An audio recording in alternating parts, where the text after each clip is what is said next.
like this. I like this. I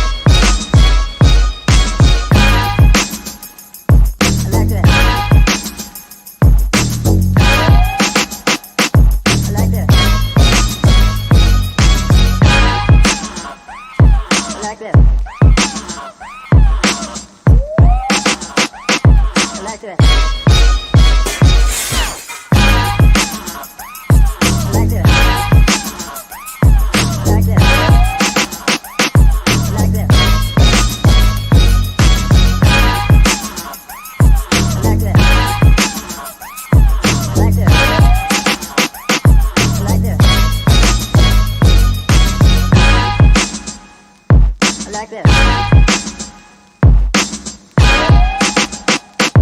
I like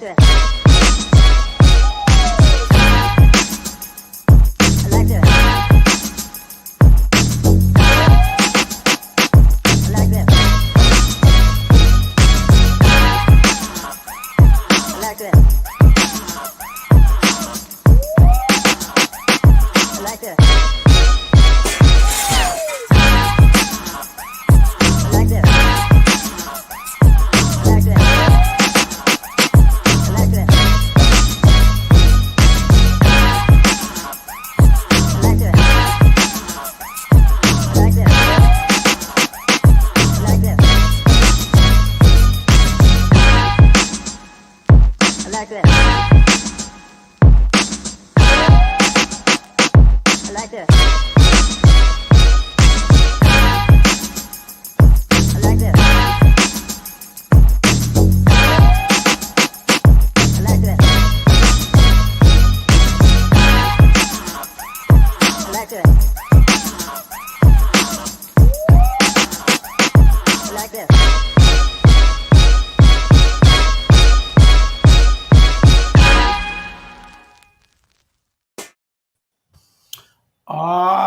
Shuck it duck. Good evening. Good Look evening. at my people. How many people on here tonight? Y'all doing well? Robert, where are you at? Yeah. I'm in Savannah. Okay. Oh yeah. Well, we see Jamar's in the lab. He looked like he frozen. No, I'm mad. I'm trying to figure out why my show just ends saying that we ain't been uploaded. Why my show? It got canceled, unfortunately. America canceled it. What you mean? The live Bernard came on it, but I'm trying to figure out what's the conspiracy going on right now. What you mean you ain't been uploaded? Something was going on. It was something on StreamYard said I wasn't uploaded, that I can't end because I wasn't uploaded. So I know it's some secret stuff going on. It's something between Tompkins, Beach, and Johnson going on. Y'all got mad because I called all three of them out. But why you always blaming us for your faults, man? Why you always bringing up for your faults? Come on, man, make it make sense. It's bigger than that. Y'all are evil. You're bigger than that's what it is.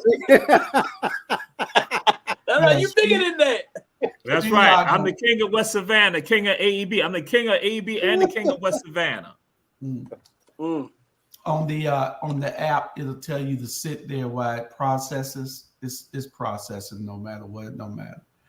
That's all. I think we'll be switching over pretty soon to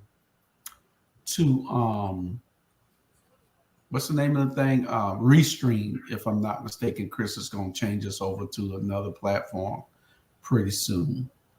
My contract. You do it every week. My contract. He signed a new one every week. Right. He signs a new one every week. Okay. Hey, that's the same damn contract he had 6 years ago. Ain't nothing changed. Ain't a damn thing changed. I wonder where you getting all this paper from. That shit for Savannah State. I took it out of your briefcase. That was I wondered. That was I'm sitting there saying, I hope he ain't tore up nothing important out of my damn briefcase. He he's sitting next to my briefcase right on the desk. Oh, hell, it's your insurance information. I said, where you get this paper from?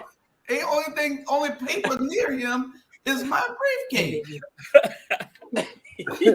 Hey, that's your roof insurance. He done tore that up. Right. Yeah. I see he got a surprise for us down there at the bottom too. What is that you done put in there? Is it something that you want to do now? Boy. Oh no, I was just going to, if you ask me how I was feeling, I was just going to do this. On this day, October 9th, 1779, between 500 and 800 of Frenchy free men will come from Haiti and fight in the American Revolution for the U.S. becoming a nation in Savannah, Georgia. That's all. That's what we were going to do. Why you didn't run the whole thing? Oh, I ain't what you say. I've interfered with your schedule. Okay, excuse me. Let me go Right. back. On this day, October 9th, 1779, between 500 and 800 of Frenchy free men will come from Haiti and fight in the American Revolution for the U.S. becoming a nation in Savannah, Georgia. They are the largest parts of the French forces. See, in American history or American mythology, we give credit to France, but not acknowledging, you acknowledge the Europeans, but not the Africans who come from Haiti who fight for the U.S. becoming a nation. And in many cases, they are the largest part of the French forces. Black men are sent from the Caribbean that now fight for the U.S. becoming a nation. The United States would not be a nation if it was not for Haitian participation. School kids in Haiti know what happened in Savannah, but most Americans don't have a clue. And then y'all don't want to know anything about history. And you all going to come with fear of CRT. You don't know American history, so you can't be fearful of CRT. So yes, Haitian men, black men come from Haiti fighting in the American Revolution. And it is shameful and despicable and disgusting today that when you have people in the Republican Party and others who go and try to make comments about Haitians right now today, you wouldn't have a nation if you talk about you are a patriot if it was not for Haitians. But no, your racism kicks in. Your racism have you go to France, but you don't even know your own god doggone history where it was Haitian men, black men who fought right here in the American Revolution. And guess what? The only king to come out of the American Revolution, again, the only king to come out of the American Revolution is an African king who literally go back and help Haiti become the first black nation in the world. And for black folks, Haiti represented freedom in the entire Americas. They fought in South America. They fought, again, supporting the efforts in the United States and throughout the world, even sending support, getting letters of support to Greece. So again, when y'all talk about the Haitians, you better understand your history and not the mythology, your arrogance and your racism kicking in. So again, on this day, they fought in Savannah and saved the day for the Patriots. Oh, let me back up. The Chercheurs saved the day for the Patriots. So your founding fathers would not be here right now if it was not for, in the state of Georgia, for the Haitians fighting right here. So show them some respect. IAIT, IAIT, Mother Haiti, Africa vive, Africa lives. Know your story. Stop with the madness and the insanity and the lies. Damn, that sounds like a mad guy just didn't he? I'm telling you, shit. He got me ready, lock and loaded and shit. Boy. I wrote most of it down. Thank you for that. I appreciate that. Ooh. Yeah, So it Cozy wasn't was out just here giving out Savannah? bad information. Cozy was out here giving out bad information. I saw it from my own eyes. Hey. It's not for Hey, just Drew, I Savannah. told you, It was boy. for Georgia, all of Georgia. For America, for the world.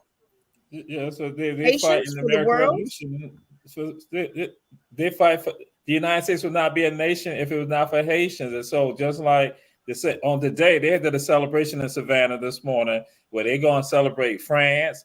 They have Britain. They have the Germans. They have everybody, and the Haitians be a part of it. But then here go us. We listening to this crazy ass Donald Trump and the others talking about Haitians eating all this other foolishness. And that's why I'm going to say, if you are a patriot, and you Republicans out there, Republican supporters out there, yo, you weren't even saying that. So here go black men. They're the reason why you even got a nation, for you to be a patriot. But you don't say nothing. But you mask and say France. It was black men from Haiti, from the Caribbean, who are the French that are fighting here. So that's why what I do, I smush people in their face and say, get the hell out of here. See, they run up on y'all. I'm just telling people out there looking at the show. They run up on y'all because they know y'all don't know no better. And then y'all listen to them and then ingest that foolishness, that poo-poo, and spit it out. So I had to do this on today. This is the day that they fight. And here go, King came right out of Savannah, Georgia, right here. And then, well, we don't go acknowledge it, but we hear Donald Trump and the rest of Republicans. And I'm just saying, I told this Jewish earlier, you got black dock workers, ILA workers talking about they made more money under Trump. What the hell? When will we stop this propaganda, this stupidity?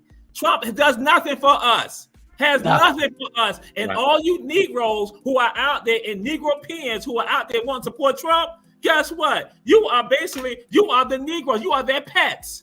But again, you can say what you want about Kamala. Guess what? It's more simple to deal with Kamala than to be a pet to some Caucasian. That's what's going on. That's why I say, I'm telling you. So, and I say this as one, people who know me know my values are Pan-African, and that's the bottom line. I don't play the game, and that's why I look at the hypocrisy of all this right here. Negroes talking about they make more money under Trump. What the hell? Y'all have to go on strike. You still had the same goddamn salary for like 2-3 decades. You made more money under Trump. Exactly. So how they made more money? You know, Trump represents this. Trump represents you going back into captivity. Get rid of the goddamn Justice Department. Then that means the Klan and all the others take your lives and rape you more than ever, and you can't do nothing about it. Employment discrimination. Again, black women dying with regard to maternity. So I'm like saying, once again, we play the game. But then you have no problem, and this is what black people like to do, and especially black women. We talking about black men putting them down. Black women put black women down, playing the game because they've been trained to be pets. But there are black women who got understanding and got enlightenment, and they know better than that, and that's why they attack. That's why they go forward. They don't play the game. There are black men out there who don't play the game either. And so that's what we got to be more independent about that and stop being pets. It don't matter somebody going to say that my name is Abu Bakr, or they got jewelry, they got money, they got whatever. I'm like saying you still be a pet because your mind is basically colonized. It ain't liberated. Yeah. And I'm going to piggyback on you. I had a conversation this past weekend, the same thing. And it was a couple of family members. Oh, we made more money under Trump than anything. Really, dude? Really? You ain't made shit. Because at the end of the day, Obama had already, everything you got was already put in plan for you to get it. Everything you got was already planned for you to get it at the end of the day. And one thing about it, Obama couldn't run. He ran for 8 years. He couldn't run no more. So you couldn't know that that's what he did because this fool came in office. He didn't give you shit. It was already planned, laid out for what you got, you got. Obama's system had already said a pandemic was coming. Everything was already made, and then y'all vote for this fool. Now he trying to take credit, and y'all talking about go vote for him again. Man, y'all done lost y'all damn mind. Y'all better wake up. Y'all better wake up. It's crazy that they thinking that. I heard some CBS did a special this morning. They went to different places, different restaurants, and they talked to people, and it was about 50-50. And you had people that you wouldn't think would say some stupid shit. Like they were saying that they were voting for Trump because the eggs went up, because the price went up. Damn, everything is going to go up. It's going to get worse for you when you ain't got no money to buy it under Trump. What you think going to go up then? Crime going up. And then that's going to be the reason for them to lock you up. You know? It just gets worse. There's no reason. If you want to change something, get in the system to change it. You can't change it from the outside unless you're trying to do something like what we're doing. But you can't change it from the couch in your house. There's nothing you can change from there. You can change things by voting, but you can't change it from sitting on the couch. And that's the problem with people talking about gas went up. Our gas is the lowest in the damn nation. $2.79 today. It was $2.49 the other day when they suspended the gas tax. It was $2.49. Gas is $2.79. You know what it is in California? $7 and something a gallon. Yeah. The gas end went up, their mind went down. Yeah. Shit. That's the problem. You know what I'm saying? They sit around and they let everybody. And Trump ain't gonna make the companies pay no extra money, Bernard. He's not doing that. He's for the big corporations to pay you less. What are these people thinking about? What you about to say something, Cozy? No, I'm good. Go ahead, Cozy. You had your hand raised. I was going to ask Dr. Jamal. You got your hand up, Cozy. I was going to ask Dr. Jamal. So in 1779, they fought to free us or the state of Georgia before they freed themselves in 1804. At the time, Haiti is a colony of France. Haiti is a colony of France at the time. Yeah. So what the deal is, just to give you the dynamics, and that's why I tell people, I say it's called geopolitics. See, we see geopolitics today. We think it's brand new. No, it ain't. But the deal was, France was like, yo, check this out. The rebels are going against the British. And we still claiming that land over there in North America. So if the rebels going against the British, guess what? The enemy of our enemy is our friend. So the French say, we're going to support the rebels, that is the patriots, against the British. But guess what the Caucasians realized? They like, check this out. We ain't got to send nobody from France. We got them Negroes right over there in the Caribbean. We can now have them go and fight. That's what we go and do. And so guess what? In American history, the folks, the Negropeans, the Caucasians, y'all celebrate France being a part of the allies for us to win our freedom, but you are never really going to think about who were the French that were there. It was people that look just like y'all, coming from the Caribbean, coming from Haiti.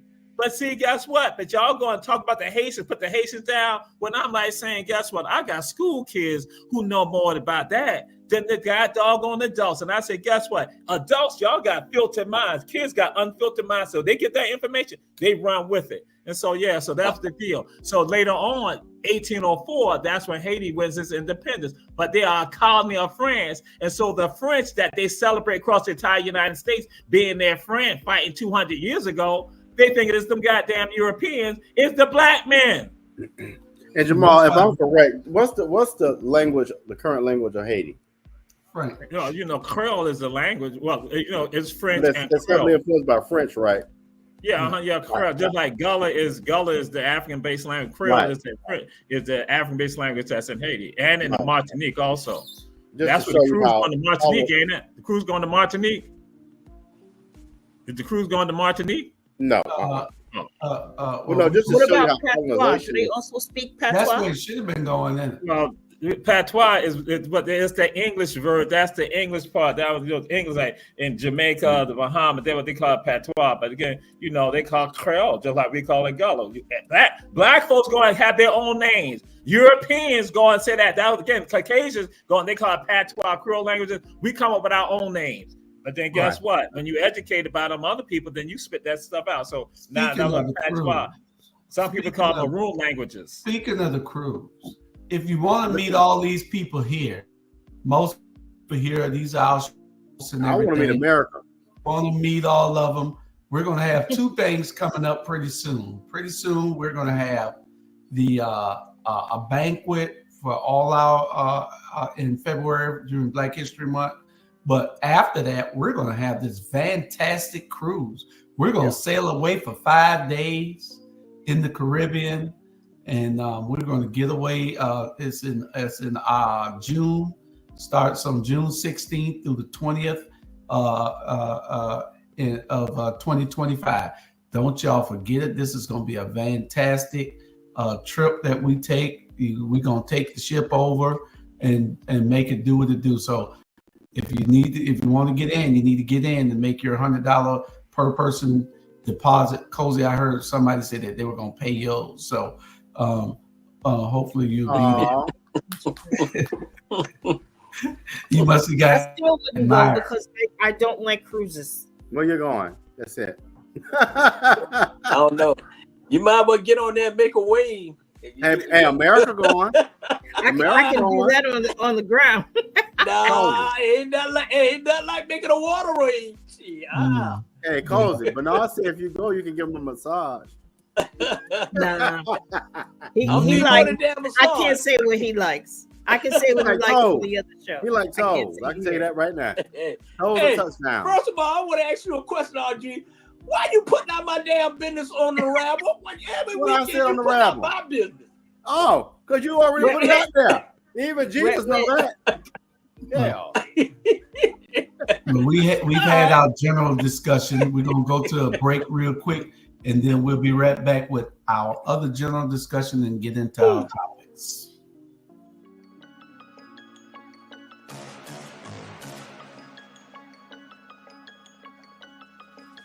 Hello, I'm Richard Coleman, and I'm running for the office of Sheriff of Chatham County. And when I'm elected, I promise to inspect what I expect. Chatham County, it's time for a change, and that change is me, Richard Coleman.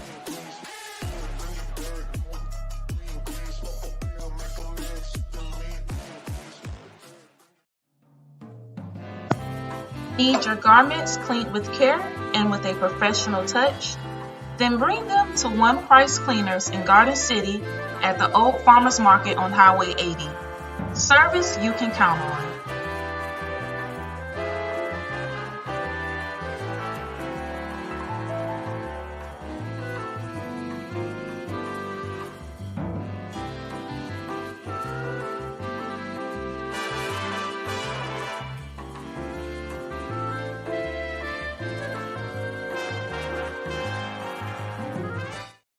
About here. Oh, so you trying to do what Bernard doing? You trying to have a side hustle while you doing the hustle? I don't get paid for this. Like I don't get paid for this. Hey, I got us live on TikTok. Hey, y'all, Yeah. I don't get paid for either one, right, guys? I don't get paid for this. You're doing the work to get paid later on. You don't. When you start a job, you got 2 weeks in the hole. You know, so it might be a month before you get paid. So you got to be able to say, "I'm doing the job so I can get paid later on." Who knows? Oprah might say, "Hey, I like that young lady right there. I need to make her. This is the cozy show. You know, this might be the RG show, the America After Dark show, the Run Tell That show. Who knows? They might see all of us on here and see the Rabble. See, we all sitting up. Y'all are all dressed properly. We're all doing what we're supposed to do on this show. Somebody might see us. Somebody might like us. I'll grant you that. I'll grant you that. Yeah. Y'all look at these life hacks. Yeah. And get your drink while you're looking at these life hacks. Only smart people know these life hacks. Let's see how much cut you a know. Watermelon into a V shape. This way, eating watermelon with friends becomes even more enjoyable. 2, when eating cake, flip a clip upside down to cut the cake. It's both convenient and visually appealing. 3, when boiling eggs, add lemon to make the shell peel off easily. 4, dip the bottom of a spoon in egg mixture and fry it for a tasty eggshell. 5, pour egg mixture into a spoon. Heat it, then add filling to make delicious steamed dumplings. 6, press and roll a pomegranate for a minute, then poke a hole with a knife to get pomegranate juice. 7, cut off both ends of an orange, then make a slit in the middle. You'll be able to easily eat the fruit inside. 8, after removing the watermelon flesh, place a chicken inside the empty watermelon, then steam it for 2 hours for delicious chicken. 9, pour boiling water over fish meat, and the skin will peel off effortlessly. 10, remove both ends of a dragon fruit, then make a slit in the middle to easily peel off the skin. 11, snap the base of celery and pull upward to remove the outer skin easily. Have you learned these fun and practical life hacks? Y'all can't tell me I won't be putting y'all on. 1, pineapple can be eaten by breaking off pieces after removing the top. 2, slide a mango slice along the edge of a glass to separate the flesh. 3, heat chopped garlic in the microwave for 1 minute to easily peel off the skin. 4, insert a spoon into an orange and rotate it to easily peel the skin. 5, soak a peach in hot water for 20 seconds, then in cold water for a minute to peel off the skin easily. 6, prevent onions from rotting by storing them in pantyhose. 7, how am I just now hearing about onions this? in the fridge for 10 minutes before cutting to prevent eye irritation. 8, wrap the banana stem with a plastic bag to keep it fresh for a week. 9. Tap a cabbage on the table a few times to easily remove the hard core. 10. Remove the roots of mushrooms, stack them together, and insert a skewer to easily and neatly slice them. 11. Shake peanuts in a glass jar and use a vacuum cleaner to remove the skins. 12. Soak almonds in hot water and then cool to easily remove the skin. 13. Poke a hole in a banana, insert an aloe vera plant, and plant it in a pot for healthy growth. 14. No way. Wrap a mango seed, place it in a sealed bag, and after a week it will sprout, allowing you to enjoy delicious mangoes in 5 years. Have you learned these interesting and practical life hacks? Do you know these clever practical life hacks? What the hell? Stick tape on both sides of the nail clipper so that when cutting nails, they won't fly around, but stick to the tape. 2. If 2 bowls are stuck together, just rinse them with water and they will separate. 3. Put a sock on a plastic bottle for a very clean wash. 4. Milk cartons can be used to store meat, with 1 carton being just the right amount for 1 serving. 5. To open a tight can, pour some hot water into a bowl, then place the can upside down in the water for 10 seconds, and it will be easier to open. 6. The correct way to use disposable chopsticks is to break off the end and place it on the table as a stand, making it clean and hygienic. 7. To repair a damaged data cable, fold a thin string in half and place it at the damaged part, then wrap the string around the cable and thread the end through a small hole, tighten it, cut off the excess, I think I'm just gonna go get a brand new one. Repaired. 8. Don't throw away dull scissors. Soak them in a mixture of salt, baking soda, and white vinegar for 2 hours to make them as sharp as new. 9. To clean a dirty towel, soak it in a mixture of toothpaste, baking soda, white vinegar, and laundry detergent for half an hour. Wow. This will leave the towel Let me know if y'all learned clean something and new, man. odor-free. I Have sure you learned did. these clever practical life hacks?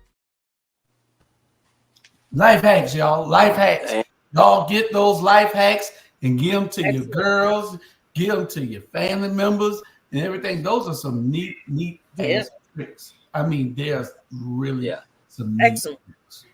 And things that you just don't know. Somebody got an echo. Probably no, it ain't. Is it me?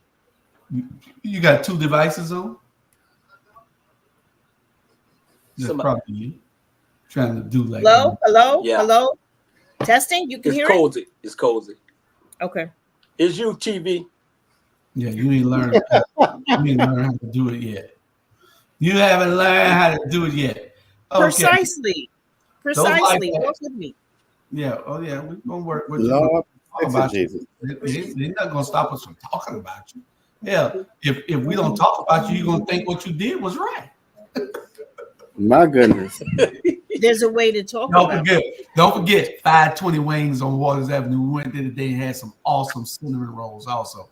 520 Wings. Oh man, they got cinnamon rolls. Waters and 36 cinnamon rolls, melting you out. Good cinnamon rolls. Y'all are messing me up now. I got to Mark took me there today. We didn't have time to go get wings and that, but we'll eat lunch there this week also. It's a lot that we got going on. Anyway, let's get to our second general discussion. 4 years old. Why, good God, man, what's happening to your woman? And what's happening to your woman? And what's happening to your woman? And what's happening to your woman? They're making her a prostitute. They're making her a drug addict. They're making her a lesbian. They're making her a harlot. How much money does he have to make? At least $500,000. So if he made $300,000, you couldn't do it? Possibly. It's possible. Make at least $100,000 a year. Tall, 6'4" or taller, 100,000 or more. I like 6'3" and up. Would be about 100. At least 6 foot and taller, 500K and up. Over 100,000, 150,000. 100,000 a year. At least 200,000 a year. Like 6 feet, over 100K. Like 90 and 100,000. At least 6 foot or taller. At least 6'3". At least 100. 6 foot. At least $500,000. That'd be at least 6 feet 1 inch. At least over 6 foot. Over 100. At least 150K. So he needs to be at least 6 feet tall, ideally 6'5". Of course, we do love our men tall. Wait, what was that second requirement? They have to be making 6 figures, no exceptions. So it looks like only 0.04% of men in the United States meet those requirements.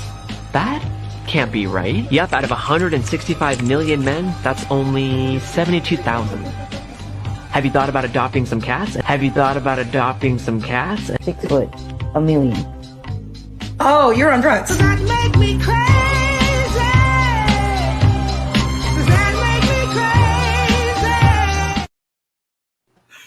The last chick, she stayed 6 foot and $1 million.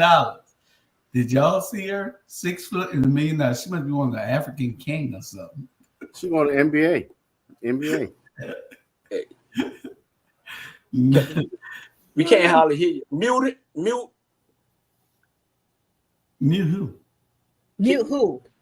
There you go. There you go. What's the problem? Can you hear us? Yeah, I can hear y'all. Can you hear me? Why y'all acting like y'all slow? I can hear you crystal clear. Echo. Oh. My phone, I put it away and shut off all my apps. Well, yeah, you got to have one device, cause you can't have multiple devices. It'll be all right. I hear good on this end. If somebody got multiple devices, Bernard, you doing the show too. Man. I'll turn my fan down. Be a reverb on your side. I'm gonna get out and come back in.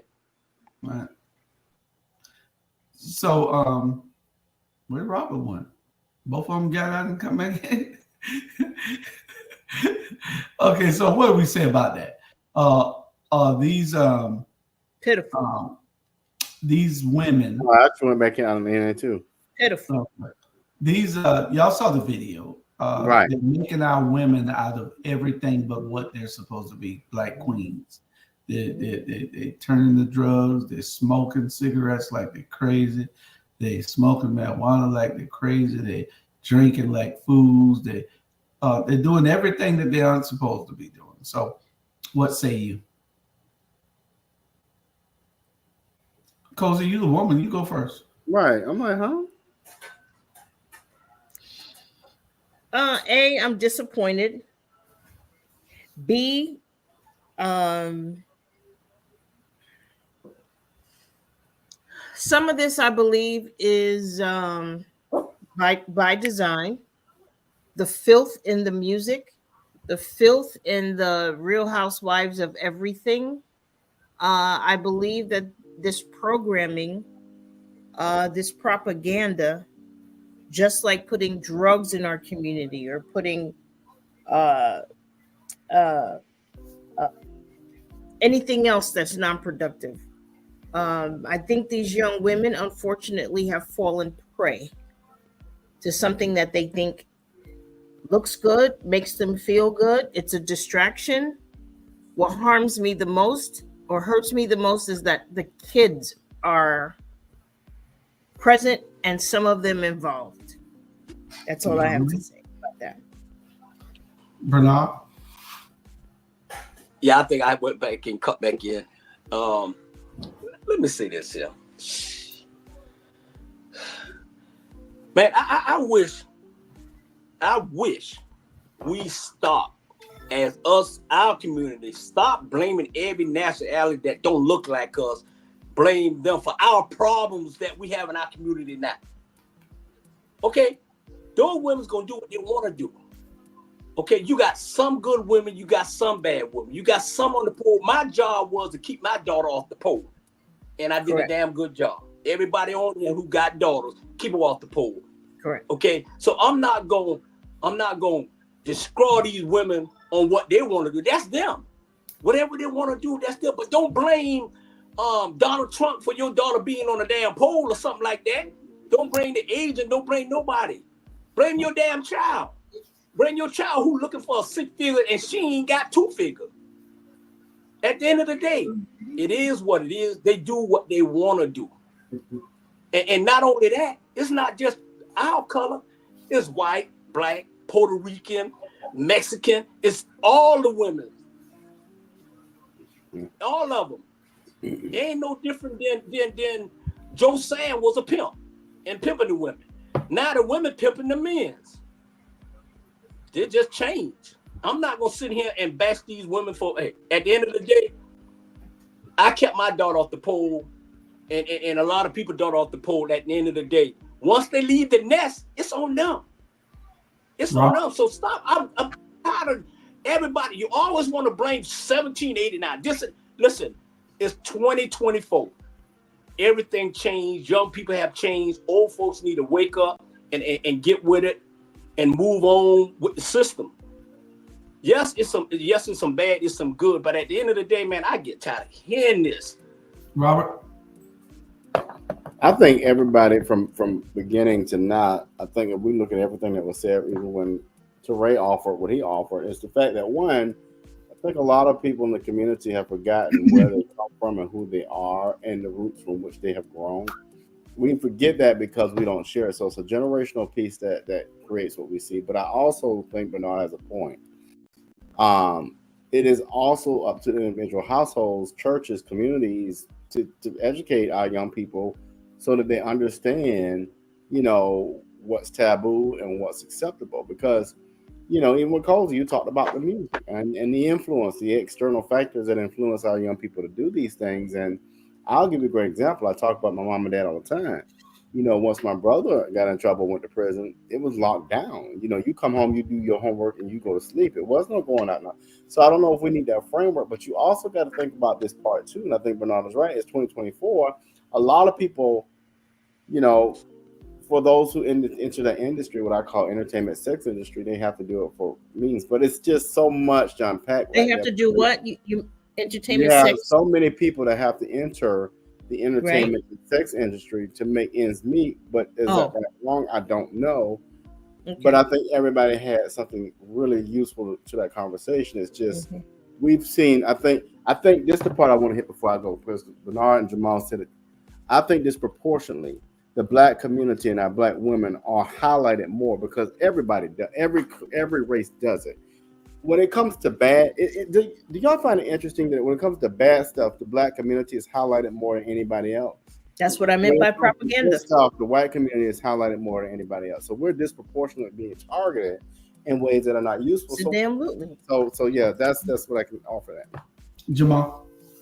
Yo, when it comes down to it, my thing, like I tell folks, I never excuse Caucasians about the stuff that they have done, and the system have done that. And so when it comes down to it, it is magnified for Black folks.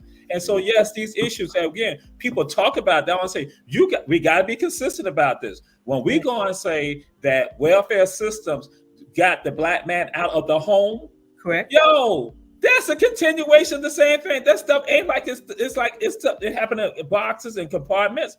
Yo, it's all a part of a system. And that's what you now destroy the system. And that some people understand that the easiest victim to go at the destroyed communities is that you hit the women. And then guess what? And you get the men out. And so now you begin to see all this. And then entertainment is done. Guess what? You don't find Caucasian Jews having the same type of entertainment in their households, in their communities. But they will go and sell that and promote and have you not go engage in crime and criminality. And so the A&Rs, it's already documented. The A&Rs have us go and not go and say, hey, listen, your mother was on drugs, such, so and so. You all think it's an accident that when they talk about the NFL and basketball and the NBA and all that, you talk about how you got to have Black people got some awful story in their life. Yeah. We're going to put that on ESPN. You think that's an accident? There ain't no accident, because now it's planting the seeds. And all this stuff goes on. It is a part of a system of oppression. That's what you're going to do. Absolutely. I'm like saying, yo, come on now. That when Colin Kaepernick did what he did and people that have forgotten about it. So again, guess what? It ain't no young people. It's the adults that forgot what Colin was talking about. And Colin was just a figure. Everybody else has been talking about the same stuff. When we talk about these issues with regard to CRT, we talk about the lack of politics. And Diane Harvey Johnson said something today on a conversation that you have with Julius, that again, she talked about the aristocracy. The aristocracy is concerned about no stuff. They ain't concerned about the masses, but they will use the masses. So this is a system. And so guess what? When you talk about, and Richard Coleman discussed about how Black people in jail, but guess what? When it comes down to it, we're not the ones who commit the majority crime. People are not basically saying, I'm going to plea. And when he said, I'm like, yo, that's 80% of people in jail. Yes. That's what happens. So but guess what?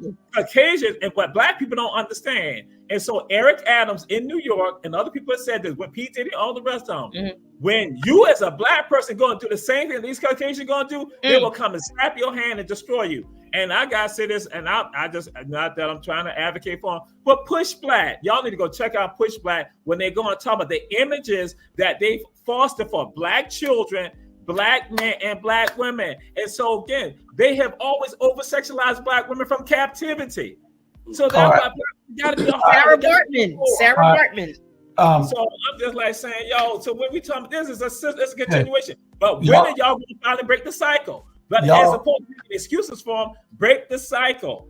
Y'all are a little long-winded today. Jamal, you took a whole lot from what I was about to say. Bernard, I have to address what you said a few minutes ago because, see, there is a plan. Yes. No, you cannot continue to blame somebody, but there is blame at somebody's foot. There is a diabolical plan put in place to destroy us bit by bit by bit by bit. And all of this is part of the plan.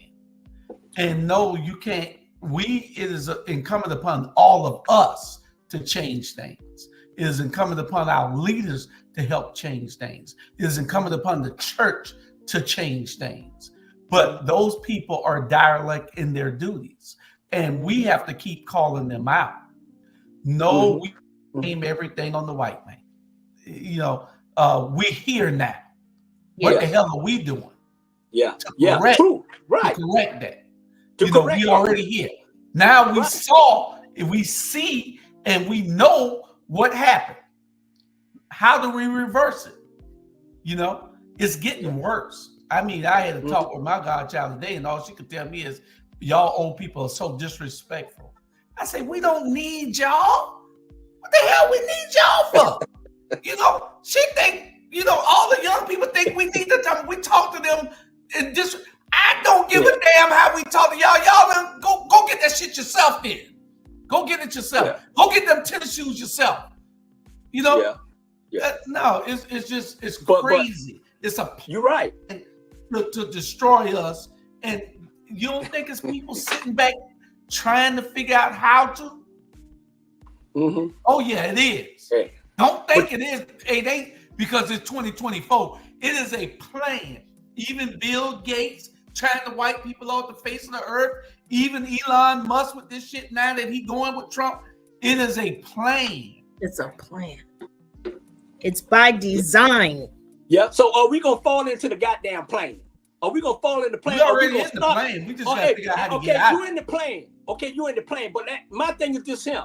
People that look like us always got some shit to say. And the only person that's really putting it out is Our Black Media Network. You can sit and have a conversation with a brother, and next thing you know, he going to sell us out. So, my main thing is this. My main problem is people that look like us is turning against us.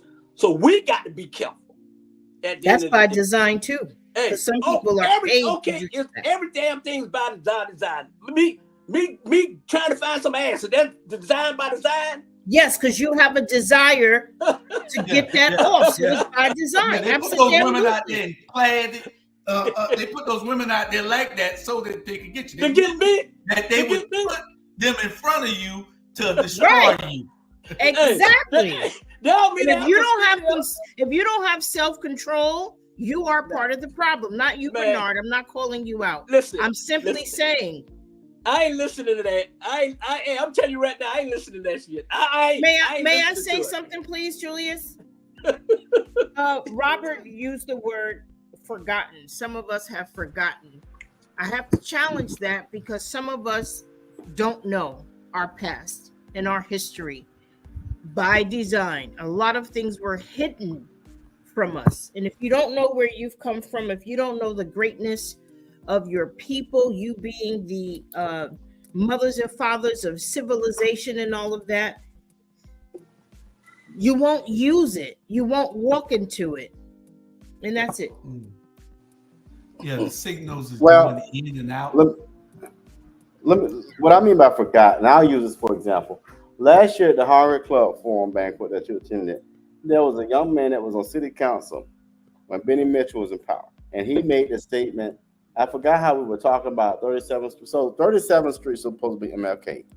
But somehow or another, this civil rights leader who was right beside Benny Mitchell forgot that it was Benny who advocated for 37th Street. We got East West Broad. So when people tend to forget the things or they just have selective amnesia, that's what I mean. It's the elders in the community who know the truth, understand the history, but choose to align with the establishment just so they can continue to stay on their knees and get the benefits of that. Yeah. Would I be wrong if I never mind? Never mind. You already open. You might as well put it on the table. No, because Put it on the table. I don't want to vilify them, because I know that they say they're supposed to be D9. I'm talking about. They're supposed to, believe in God, and I can't question that. Do great things for the community and all of that. But a lot of them know, if I join this organization, if I pledge to be A, B, C, D, E, F, G, whatever Greek letters they subscribe to, they know that most likely they're going to get elevated. Most of them know that with a few hand signals and whatever, I may get favor in court. I may get favor in politics, perhaps even church, rising up in the ranks. I don't know if I could knock them for that, but a lot of them even get paid to do things like National Action Network, to have organizations that are not designed to bring us justice, not designed to show us in our best light, to demonize us almost. Now they're using immigrants. I hate to use that word, but because some of them come over here, they have no respect. Some of them have no respect for the work our ancestors have put in to give them a lane to even come here. So they're not going to fight with, I want to say the white man, but they're not going to fight with the dominant society the way we do, the way we would. We'll stand 10 toes down for certain things we believe in. They won't. I wish you talked like this on Dr. your Jamal, show. am I wrong? No. I wish you talked like this on your show. She got company here. I would love to hear Dr. Jamal. Cozy, I'm gonna say this to you. Wherever you get that from about the D9 and about the power of the D9, that stuff is relative.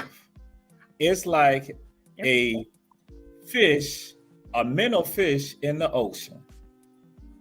And it's a bunch of other sharks out there and killer whales out there. Mm-hmm. D9 is a minnow. Of course, people eat minnows, and that helps with regards to the ecology. But I'm like saying with people, and I'm going to tell you this now. Now, other people won't say this, but I'm going to tell you this because now I got to say, as a member of a fraternity, and I'm going to say, and also as a conscious brother, when some of us hear some of y'all say that type of stuff, we automatically think y'all are stupid. And so I'm saying just like that. Because we know for a fact, because as conscious brothers, we know it ain't changing nothing. All of them.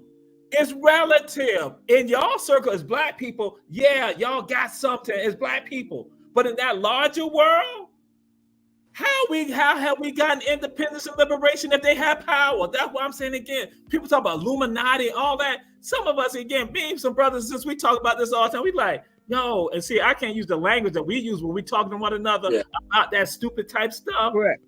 Get that out your way and then focus on the real deal. That's all mythology.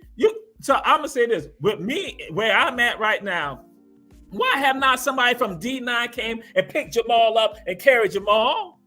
If they got that type of power, Cozy. That's an individual thing. So we need to stop that type of stuff. And so when you spit that out, and I'm just saying collective, not just you, everybody else, think about the D9 got something, and then talk about the Masons, it's all relative. If the Masons had power, we would never have the Klan. If the Shriners had power, we would not have the Nazis. If the Black Greeks had power, we would not have black people being lynched right now and having 80% of us making plea deals if we had power. So we have no power. And so guess what? Your mythology now has us spin that out. And so we waste our time going into that type of conversation as opposed to not looking at it incisively and saying, listen here, this is what the deal is. And then raising up Black people who are now going to be the real change agents for us. But we get so caught up into the P. Diddy's, the Jay-Z's, and all of them, when I'm like saying, yo, we got to stop that. We got to stop that. You can't. Because all that is, that's the, so I'm going to end on this. That's the enemy. That's the part of that plan. The enemy got to distract you all so that when y'all don't focus on the real deal.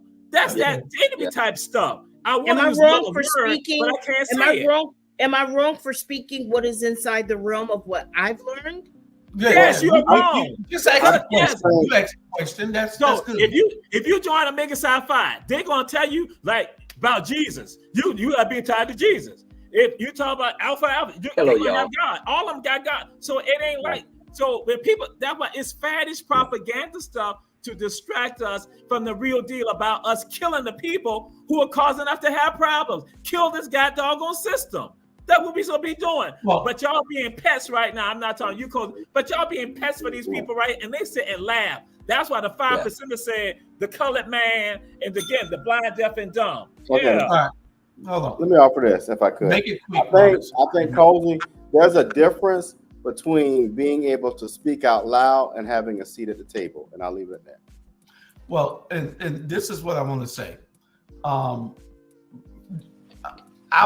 I had a conversation with a former leader today, and this particular leader was telling me about how much I advocate and how I need to be a little bit more. What's that word they told Bernard to be? Subtle. Yeah. She was telling me I need to be subtle. She was telling me, damn, Robert, you ain't even on here and still talking. She was telling, oh damn, I didn't let y'all know it's a she. She was telling me that I need to be a little bit more subtle.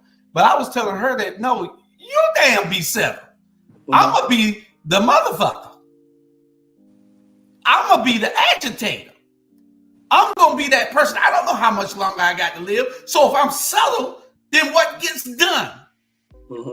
Blood pressure go down. What? I don't give a damn about my blood pressure. What gets done? My people are more important than I am. And you got to put people before you put yourself. If you're in a position to do that. Only if you're in a position to do that. Put people before you put yourself. You don't damn matter. If you are doing the right thing for your community, then keep doing it. I don't need to be subtle in shit I do. I told her I don't care how they feel about me. She said, yeah, you do. I said, no, really, I don't. If they not helping me pay that car note, if they not helping me pay this house note, if they not helping me pay to keep the lights on, I don't give a damn how they feel. All I can keep doing is moving in my space. Now, you say something about the National Action Network. Now, I understand what you're saying. Okay. And I understand what Bernard says when he talks about being a crump. Yes. But one thing that we got to understand, if not them, then damn it, who? It'll be another one to replace them. Damn, you talking to me. If not them, then who? Somebody got to step up and do the work. If not me, then who? If not us, then who? Somebody got to do the work. We can't complain just because that person is getting the spotlight every time. Somebody else needs to step up. Yeah. Other people need to step up into that slot and provide those services to people also. Yeah. And my thing is this here too. My thing is this. RG, Jamal, Jules, me. I don't really know about Cozy because Cozy just got here. But I'm just saying this. We bust our ass in our community for over 40-something years and still doing it. And y'all don't know what we go through. And I guarantee every one of us probably done got a hit call on us. Period. And y'all ass don't know, and y'all worrying about what the hell we say. And every day we walk out, we worrying about who got a hit out on our ass. Y'all don't know that because we don't talk about it. We don't talk about it. So y'all come on this show talking shit about us. See what happened when we not here. I'm working for my child, and Jewel's child, and Jamal's child. RG ain't got no child, but I'm working for him anyway if he get one. I got a damn dog. Leave me alone. You got a dog, but I'm just saying, y'all don't know what causes. Y'all don't know what we go through every goddamn day, 24/7. You're absolutely right. That's why I can only speak to what I do know. Listen, when I come to Savannah, you think I'm coming by myself? Hell no. I'm bringing the whole damn army to protect us, because you know what? We saying shit that people want to say, but too scared to say it. And that's why it's rattle up there in Savannah. That's why the leadership is a whole lot more. Period. We could change a whole lot more if we spoke with one voice. If we spoke with one voice, and if we advocated. See, they count on, they've looked at the history of what we do here in Savannah. They've looked at it. They see that we're gonna make the argument, but we're not gonna stay in the fight. They know this. We're going to be in it for 2 or 3 days. And they say it's going to die down, and they're gone. We're not worrying about them because we don't have the proper help. We don't have the manpower here. And y'all excuse us because I see the signal is getting low, going up and down. If we go to buffering and stuff, it's because of the weather. But anyway, like I said, we got to be able to understand that we're more powerful together. Our unity is our power.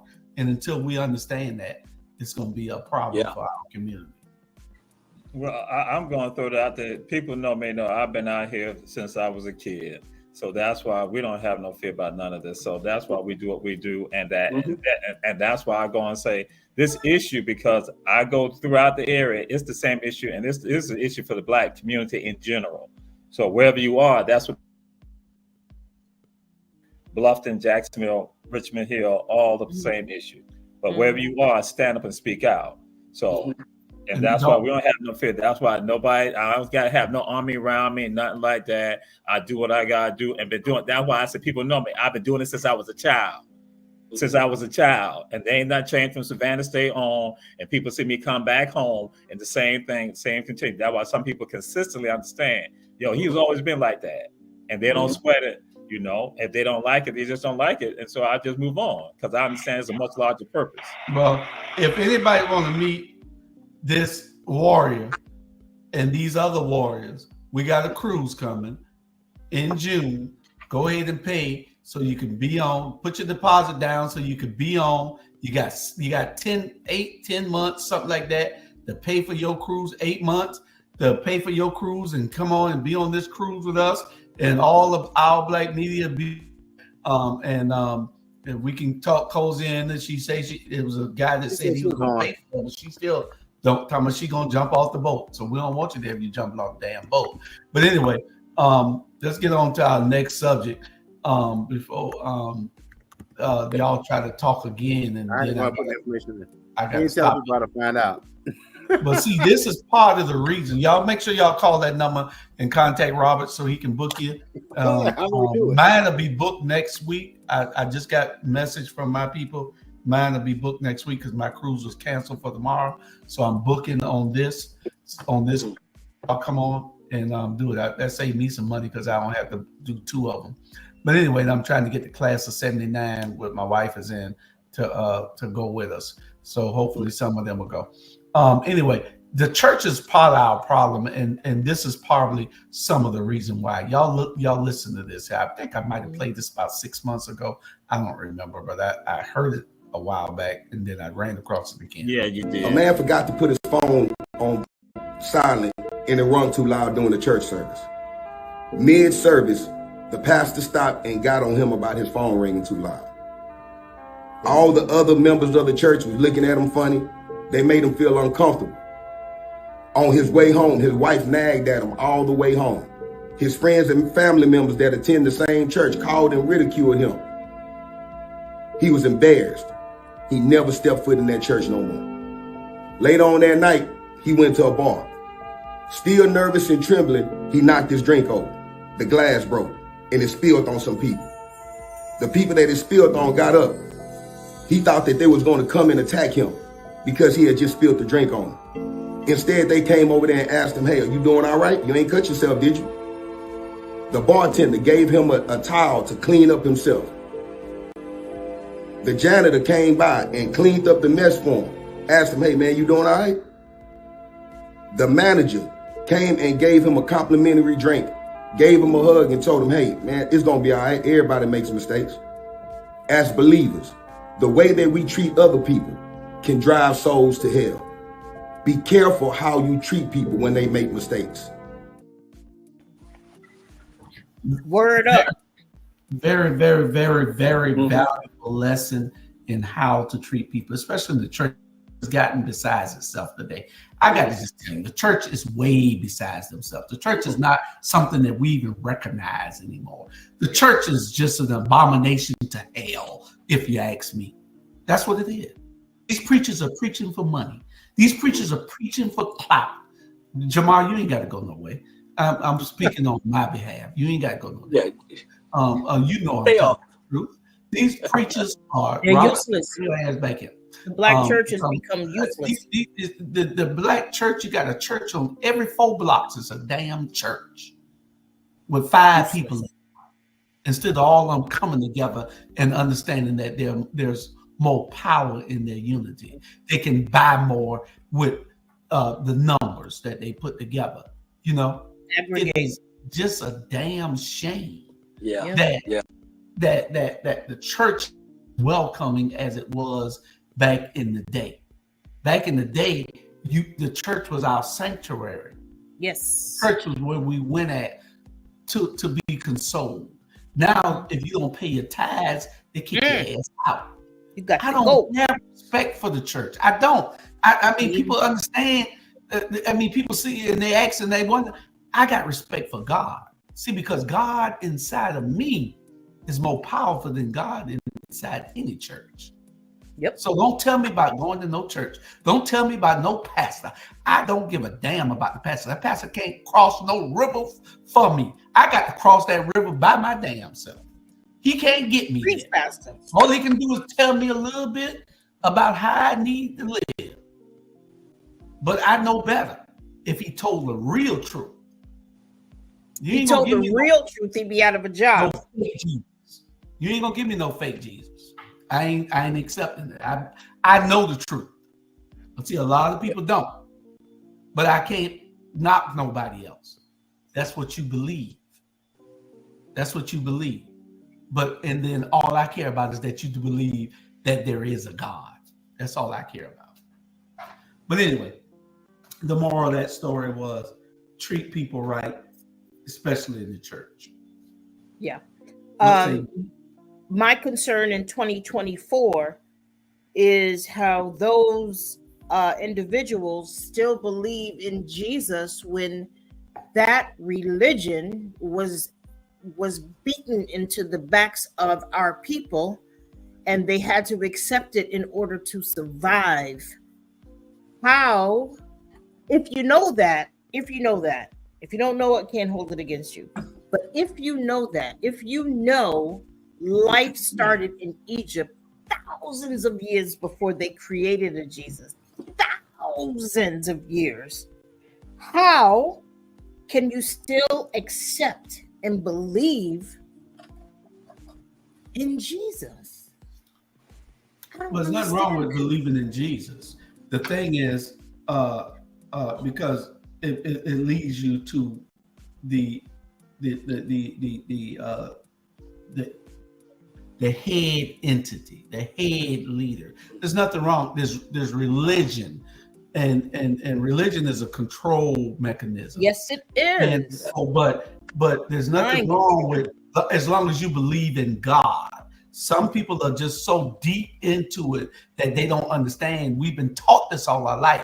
You can't get a smoker to stop smoking overnight. You can't get a person who's obsessed with eating or sex to stop overnight. You know, you can't get a bank robber to stop robbing banks. Yeah. Overnight. So it's things that we have. Everybody has a vice, and those are vices. Yeah, we do. You know, those things that we believe, that we've been taught all our life. What do you think they're gonna do? Throw it out the back door? No. So I don't knock nobody that believe in anything, as long as you believe that there is a God, there's a higher being, higher than all of us. How you get to him don't matter to me. Just get to him. Yeah. Let me say this here. I think I said this about a couple weeks ago, and I think I asked RG. I said this. Break it down. When y'all talking Egypt and all this, you have to break it down like we kindergarten. You got people, young people that watching us. Half of them don't really understand what you're saying, so you have to break it down like it's kindergarten. Break it down, water, milk, and I'm gonna break it down for you.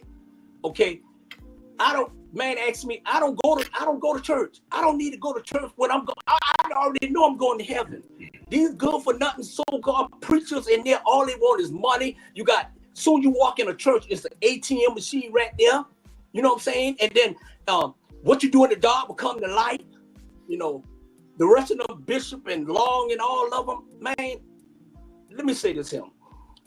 I already done got, trust me, the doors will always be open because I'm going right in heaven. Believe me. It was 50 of us on Saturday. It was I call it America After Dark Black Community Brothers. And we talked about it. You know what we talked about? We talk about mental health that we have. And don't be afraid not to go to the doctor and sit and talk to somebody. That's what our discussion was. And then our discussion was about our prostate. Get it checked. So it was like prostate over here, they checking. Then we talking about this, then we talking about that. So the guy said, do you go to church? I said, no. I go to church every Sunday. I get up, I pray every day, and I do what I need to do. Okay? You are the church. And at the end of the day, it is, I don't care. They get mad when we call them out. We ain't calling them out, we busting them out. Yeah. Pastor Jones and John and Brown and Coleman, all of them. And it's, man, please, I call all your damn name. Whatever. Go ahead, Jamal. Well, I was going to say that get into this issue about Jesus and things like that, and about Christianity. And so I tell folks this, again, if you want to be liberated, understand that when you talk about Christianity, you talk about, some people, when they criticize, they talk about European Christianity. African Christianity is different, and that people can embrace that, and that's what we should be doing. But once again, when people are only getting one side of the story, they don't understand the component of African Christianity, which is different. And so again, so some things, that's why I tell people, embrace that and find out. But then also knowing this right here, that the Creator has sent people to all people on this planet right here. So understand, and so in some cases, you're going to see the evolution of what we call spirituality, that somebody in one part of the world are going to evolve with regard to how they do it. So, and I don't have no problem with regard to that. Even with some churches, when some churches expand, I'm like, I ain't got no sweat with that, as long as you're still about spirituality. And so we get, and so that's what the real deal is about, spirituality. About, because what I hear, and I'm saying I hear a bunch of hypocrites all the time, and I got to deal with it. Hey. And I don't like it, because we know we're going to discuss. We like to pontificate about the things that we know. I'm like saying, no, what really comes down to what the Most High really wants from you is that you look out for your brother and your sister the way that you want to be looked out for. That's the most simple part to it. And when you understand that, and you carry something, and you are honest, because some of us escape the line about honesty. We lie. We think it's okay just to lie. I'm not talking about it joking. I'm talking about we mislead people and lie to people. I detest that. So again, I tolerate people, but I'm saying, if y'all really want me to be butt naked about it, some of y'all can't handle me at all, because I detest liars. I may be around you because I'm in this world, but not of this world. Mm-hmm. Next. Robert. That was Robert. Robert. No, I'm good on that one. I think he summed it up. Yeah. Prime example. Watch you. It's always about this here. Watch you bringing the message and delivering the message. Right. I learned more in 6 years knowing Jamal than shit. Damn near 15 years. Because he breaking the message and he keeping it real, and he's not confusing people with the message. He breaking it down, you know, at the end of the day. And that's come from just being around young folks, old folks, everybody. You know, it's about delivering the right message, and don't give the kids a mixed understanding. Say, you know, what I don't understand, you know, Grandpa, I don't understand this, you know, break it down to them. Like I said, break it down like they're kindergarten. You got grown folks kindergarten too. Well, y'all made rebuttals like 30 seconds. We're gonna make this like a presidential debate. Your rebuttals should be 30 seconds. Your statements can be long, but your rebuttals make it 30 seconds. Cause Cozy up for the third damn time. Go ahead. I just have a quick question, and these questions need to be. This is what I think. Dr. Jamal, briefly, what is the difference between African Christianity and European Christianity? I'll just do something real quick. Coptic spirituality, go to Coptic religion, go to Ethiopian religion, Ethiopian Orthodox Church. Just look at those right there. Look at those elements right there in Coptic. But then also the ones that are traditional that have not been given us to by Europeans, you know, but coming that again that tied to colonization. But I mean, just go right there. Even Christmas, the time that we here you celebrate Christmas at the same time that's celebrated in Ethiopia and the New Year. So, but again, I'm just saying, embrace you, because that's what it is. You should embrace you. If you don't love yourself, and I'll just end on this note right here. One of the greatest ministers, the minister of the father of liberation theology, his name is Bishop Henry McNeil Turner. Bishop Turner preached a sermon that said that God is a Negro. God is an African. Absolutely. He said all people on the planet identify God with themselves, except for the Negro. He's alone. The Negro think that God is white. They always think that the devil is black, think that they favor the devil. And so that's why black folks, again, you embracing Christianity in the form that's not tied to you. You tied to the European, but embrace your own Christianity and understand that. And so again, you will walk that walk and talk that talk the right way. That's not 30 seconds. Quick, Cozy, do me a favor. Stop asking questions. Write those questions down. I gotta say this: if y'all never see me again, it's because of him. He know the storm is out here. I gotta leave. If I get swept away, understand I'm going to my car. You got guest room downstairs. Anyway. It's a guest room downstairs. Anyway. Hey, Cozy, save your questions and ask them after the show. I don't know how to do that. Yeah, you go need to. Parents, listen to me from experience. You cannot keep intercepting your children's negative harvest.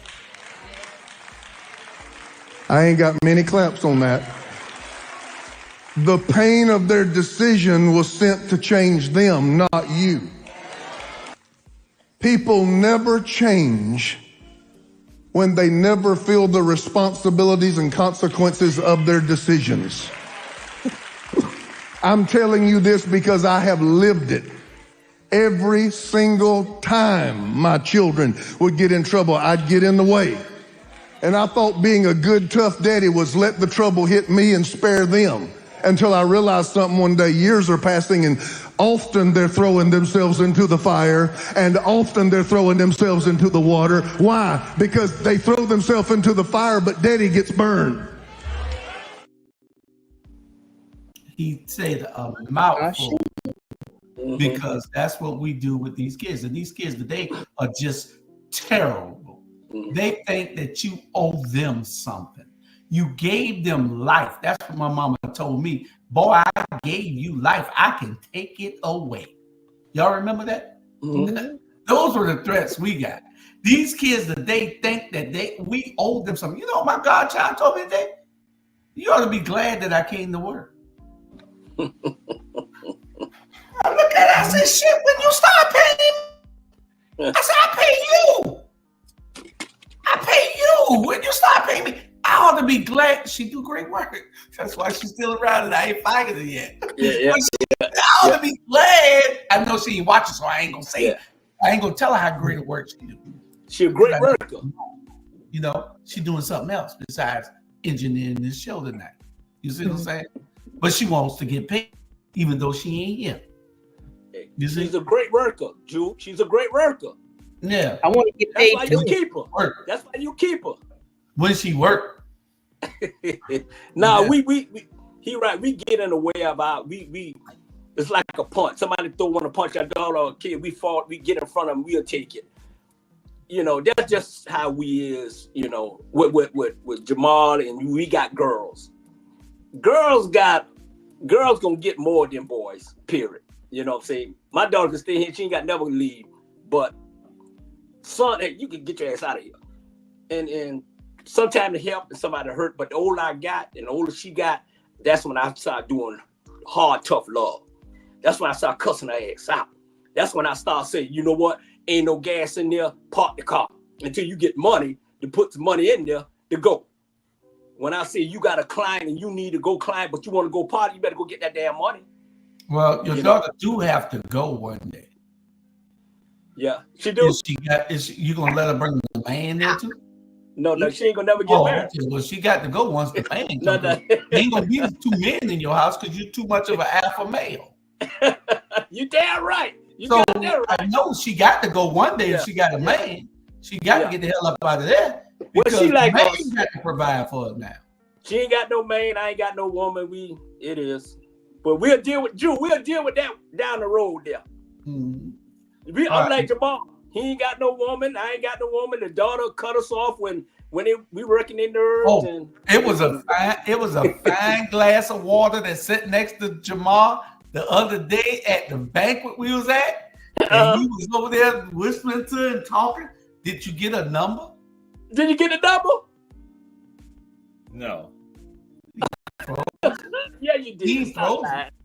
No, I didn't get a number. I didn't bother to get a number. What? I just engaging in conversation. See, that's your problem. That's why you drinking that nut juice. Man, please. Next time you see her. You got to go look for her. She lives in Pula. She lives in Pula. Oh, she lives in Pula, so that narrows it down. We'll go look for her. She was talking to him and everything. You know? Yeah. I thought he was going to say, give me your number, let me take you to lunch Sunday. Yeah. So, man, he ain't say nothing. He let the girl get up and go. And say, Jamal, what's the problem, man? The girl say, here's my dough prize ticket. Can you hold this in case I win? That was his cue to say, okay, give me your phone number in case you win. I'll make sure you get your gift. I said, damn, dude, you're slow. You can't live on bread alone. See to me, see to me, you were sitting so close to hear all that. Yeah, I was right there next to him. His ear hustling. We all at the same table. You know? Okay. Yeah, and I think she hang with Mia Mance. We got to check. I think anyway, I done seen them before some other places, but I think that's who she hang with. So we got to get it. Yeah, we'll check it out. We'll check. Tell her she won the prize. You won't even understand. You pulled even if she didn't win the prize, you pulled that call. I got the prize. When can I bring it to you? Let's do lunch. I'll bring you your prize. And then you take a dozen of roses or something. You know what I'm saying? There you go. A Chanel purse if you got the money. There you go. You're prize. A massage or something. Well, I am shy and introverted, so yeah, we saw that. Yeah. Listen to this joke of the week. Listen to this. No, that's the joke. Real careful. That's the joke. Real careful. Listen to it.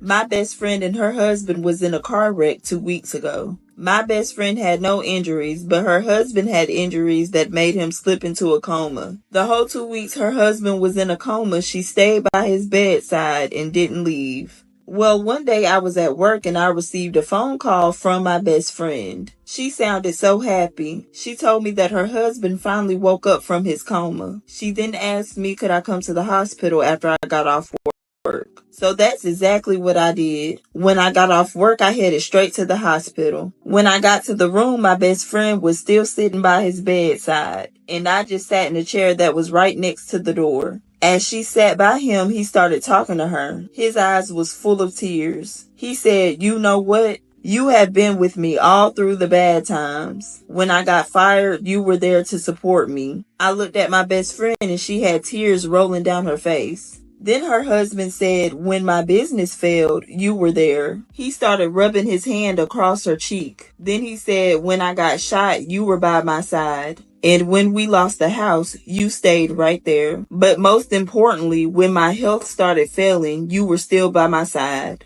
At this point, I had tears rolling down my face. He grabbed her hand and then he said, "You know what? I think you're bad." Not the ending I was expecting, but that's a good one. That's a good one. Damn, got you me. through all that? She been there through all of it. She is bad luck. Shit, he need to get rid of her. Everything bad happened to him.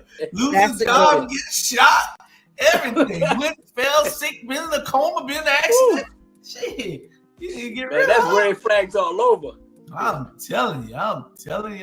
We be right back. But that lady who told that joke, man, she was all right. If she just hushed and just looked, man, she might get my number, Jamal. Oh boy, we be right back. Hey there. Are you ready to amplify your voice and embrace your passion? Tune in to Our Black Media Network, where community comes first and every story matters. We're here 24/7, delivering powerful content on everything from financial literacy to the latest in sports and mental health. We are unapologetically real, reflecting the heartbeat of our community with programs that inspire, empower, and drive change. Join us on all major media platforms to celebrate our unique voices and advocate for the change we want to see. With over 50K monthly viewers, our network is your go-to destination for authentic, engaging content. Be a part of the movement. Be a part of the change. Tune in to Our Black Media Network today and let your voice be heard.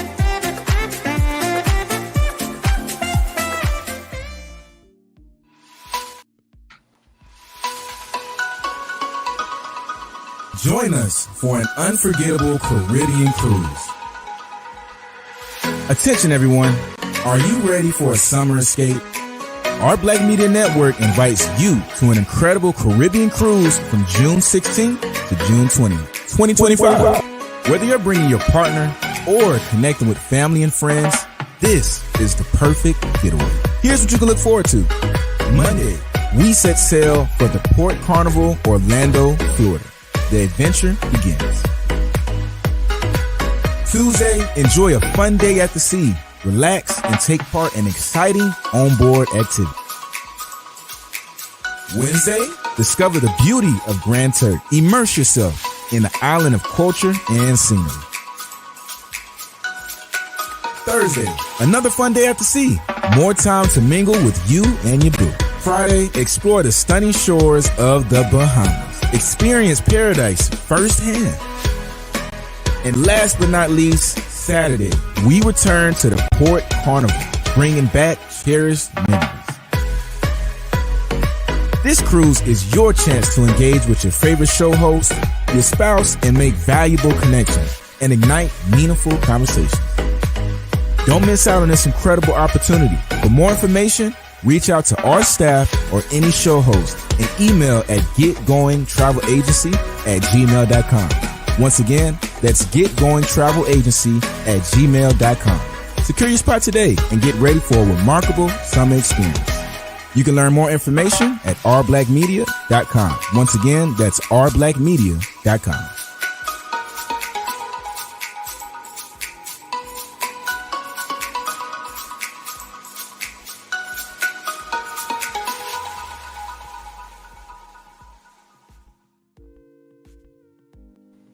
All right. We got a guest in the house. He always in the house. If I don't make it, if you never see me again, understand this. Let's be clear about this, everybody. I don't want everybody at my funeral. There's certain people that I will not want at my funeral. So if everybody else, they just want to show up there, y'all tell them, get the hell out. Understand? There you go.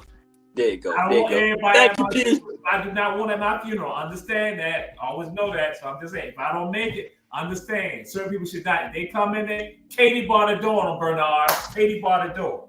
Hey, guess what, Jamal?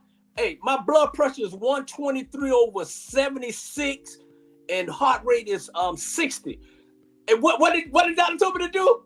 Subtle. Curse them out smoothly and subtly. Hey, but thank you, P. Appreciate it. You can curse them out and Katie bar the door on them. So again, not everybody need to be there. Y'all want everybody at your funeral. I don't play that. Well, I don't mind. But the haters coming or anything. I told my wife she'll probably just have to have it at the Civic Center. Ain't no church I know in Savannah big enough to have it. Yeah. You know, my family will fill any church in this city to the rim.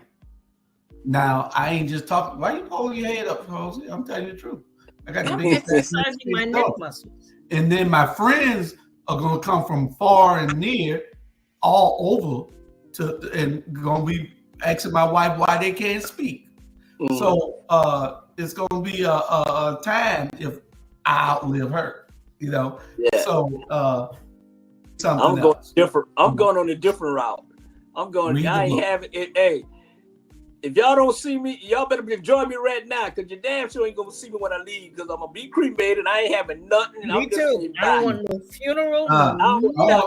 I want them to see me again. I want my casket to stay open all the whole damn time till they put me in the ground.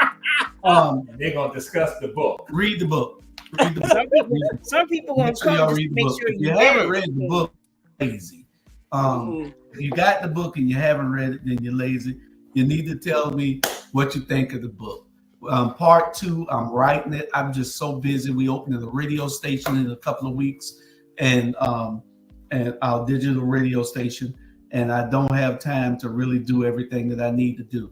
I asked somebody today to help me to market my book. Yeah, they're gonna be dressed up. They're gonna be dressed up at the radio station. They're gonna be dressed up. Whores.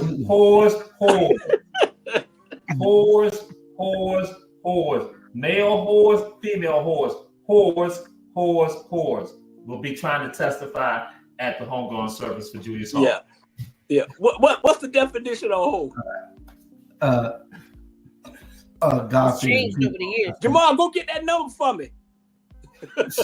You need to be heading the pool and sit in front of Chick-fil-A and hope she drive through or something.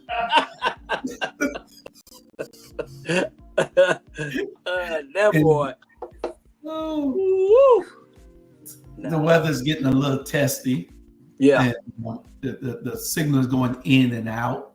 It's going high to low, because I see it on my screen. You've been freezing the whole show.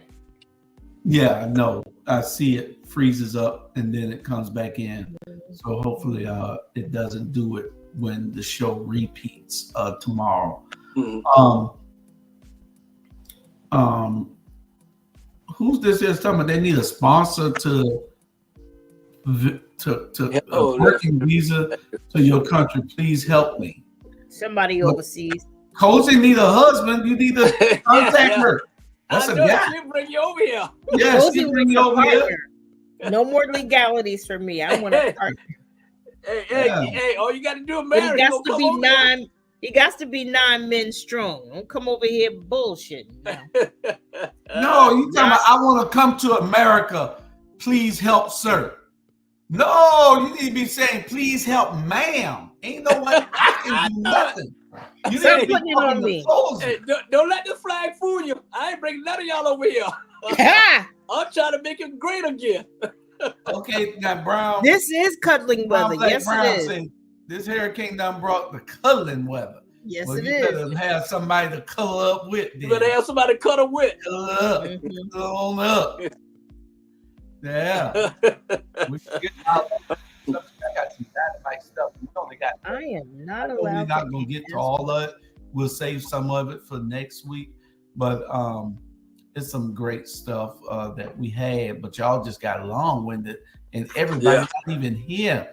Charlie Brown not here. None of these people here. Y'all got long-winded. Well, Charlie Brown is here. He's here. Yeah, you. Man. I wish you act like this on your own damn show. I guess we had to have him come in because we know the other one's about to leave. Wow. I think Cole's more comfortable with company. I don't think she's got comfortable with being on a show by herself. Yeah. And that's she either find find a co-host or whatever to make you comfortable. But I think you totally different when you on here. When you on there, I think you just need somebody to sidekick. Right. Bounce off. Yeah. Bounce off of. Yeah. Now, Like this I is my told guy. Julius. I told Julius, I can talk in front of a crowd of 10,000 and never get nervous. Talking to myself is difficult. It's difficult. Yeah, just look in the camera and talk. Don't act like ain't nobody there. Anyway, this is my guy. He said a lot of controversial stuff, just like Umar. But I like 90% of the stuff Umar saying. I like 90% of the stuff that this guy is saying. This is my guy. He's a damn fool. They probably looking for him, but still, I like the stuff that he says because he spit out some real stuff and he's smart as hell. You talking about me? Yeah. Probably. You think white people hate black people? Yes. Or they just don't understand us? Hate us. They understand us. They made us. They educate us. What you mean they don't understand us? They educate us. 95% of school teachers are white in America. What you mean they don't understand us? Most of them are our probation officers. Most of them are our judges. What you mean they don't understand us? They're reading our files. They know our history. They know our history better than we know it. They don't understand the struggle, though. That's what I mean. They do understand the struggle. They created it for us to struggle. They know what the struggle does to us. Believe me. We don't know. That's why we try to embrace the struggle like it's something. That's why we put the struggle over a middle class life. You didn't get it out the mud. Yeah. They know we don't understand the struggle. Nah, homie, we got it wrong. They understand that you need a mother and a father to almost raise a successful child in this country. They understand that. They'll marry a fat white girl that'll stay home and nurture the kids, but she's fat. She's not fine. You see what I'm saying? They'll make sacrifices because we won't. We the ones who don't get it. That almost made me believe in Jesus. Bernard, he made your point. It's us. Yeah. Can't blame them. Yeah. We already know our condition. Yeah. What are we doing about it? Can't blame nobody else. Nobody. They brought us here. Now it's our job to get the hell off. What we supposed to do? Oh, you brought me to this island. I'm going to stay on it. No, I'm getting the hell off it. Yeah. Everything he said is absolutely true. I'm not a big old Omar. I'm not a fan, but I looked at a video he did and I kind of break it down, everything that he was saying with Whit and all of. Charles White, man, this dude, I like him. If you get the history of where he started from and where he at now, that's why he speak the way he speak. Sometimes you have to go through a hard time and have a wake-up call. You know what I'm saying? I had a wake-up call. You would have never in this world see me do like this here if it wasn't for Jews calling me and say, hey, why don't you come on this show? Almost 6 years ago, hey, why don't you come on this show? And I was like, man, I ain't got this shit. And went on there and changed my whole life. It changed my whole life. And not only that, 6 years ago, that changed my life. 20-something years, he changed my life again because I could have went the same route he went.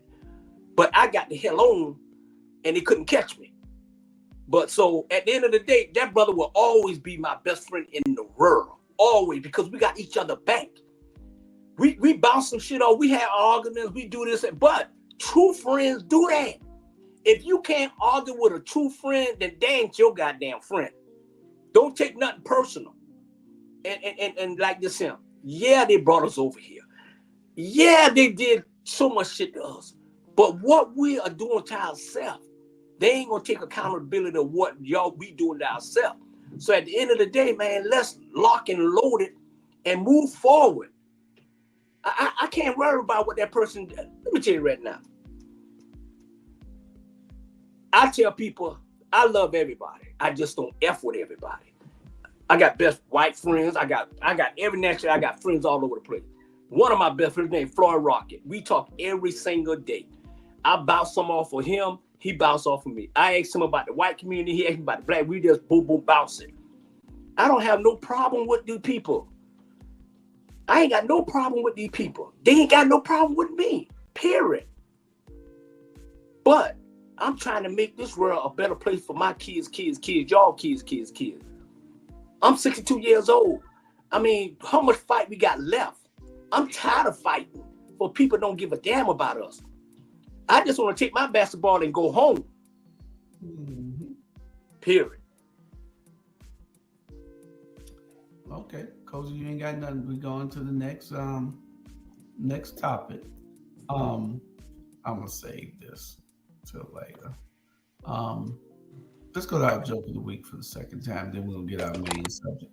Man wanted to see the most expensive lady in a brothel. The madam opened the door to see a well-dressed man in his late 40s or early 50s. "May I help you?" she asked. "I want to see Penny," he replied. "Penny is our most expensive lady. Maybe you'd like someone else?" she suggested. "No, I must see Penny," he insisted. Penny appeared and said, "I charge $1,000 a visit." The man pulled out 10 $100 bills, gave them to Penny, and they went upstairs. After an hour, he left. The next night, the man came back, asking for Penny again. Penny told him the price was still $1,000. He paid, and they went upstairs. After an hour, he left. The third night, the man came back again. Everyone was surprised, but he paid Penny, and they went upstairs. After their time together, Penny asked, "Where are you from?" "South Carolina," he replied. "Really? I have family there," she said. "I know," he said. "Your father died, and I am your sister's lawyer. She asked me to give you your $3,000 inheritance." The moral of the story is that 3 things in life are certain: death, taxes, and being screwed by a lawyer.